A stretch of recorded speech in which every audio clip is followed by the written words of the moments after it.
বাংলাদেশ জামায়াতে ইসলামী আগামী নির্বাচনে রাজনীতির মাঠে বড় কিছু নিয়ে আসছে। বাংলাদেশের রাজনীতিতে দলটি অনেকটা জনপ্রিয়। আগামী নির্বাচন থেকে ৩০০ আসনে একাই নির্বাচন করার প্রস্তুত নিয়েছে তারা।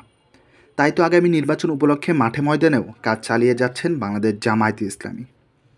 সম্প্রতি যুক্তরাষ্ট্র সফর শেষ করে এসেছেন বাংলাদেশের এই রাজনৈতিক দল। বিএনপির পাশাপাশি জামাতকেও প্রাধান্য দিচ্ছে ডোনাল্ড ট্রাম্প। অনেকেই তো ধারণা করছে যে যুক্তরাষ্ট্র হয়তো আগামী নির্বাচনে জামায়াতকে সহায়তা করতে পারে। তবে যুক্তরাষ্ট্র শুধু জামায়াতকে না, অন্য রাজনৈতিক দল বিএনপিকেও আমন্ত্রণ করিয়েছিলেন।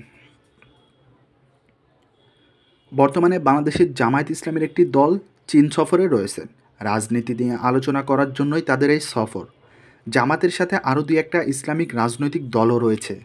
বাহিরের বড় বড় রাষ্ট্রগুলি বাংলাদেশের আগামী নির্বাচন নিয়ে রাজনৈতিক দলগুলোকে তাদের দেশে আমন্ত্রণ জানাচ্ছেন। কিন্তু কী কারণে? শুধুই কি পরামর্শ, নাকি তাদের রাজনীতিতে কোনো সহায়তা করবেন? তাহলে কি জামায়াত ইসলামীকে ও যুক্তরাষ্ট্র এমনকি চীন আগামী নির্বাচনে পূর্ণ সহায়তা দিবেন?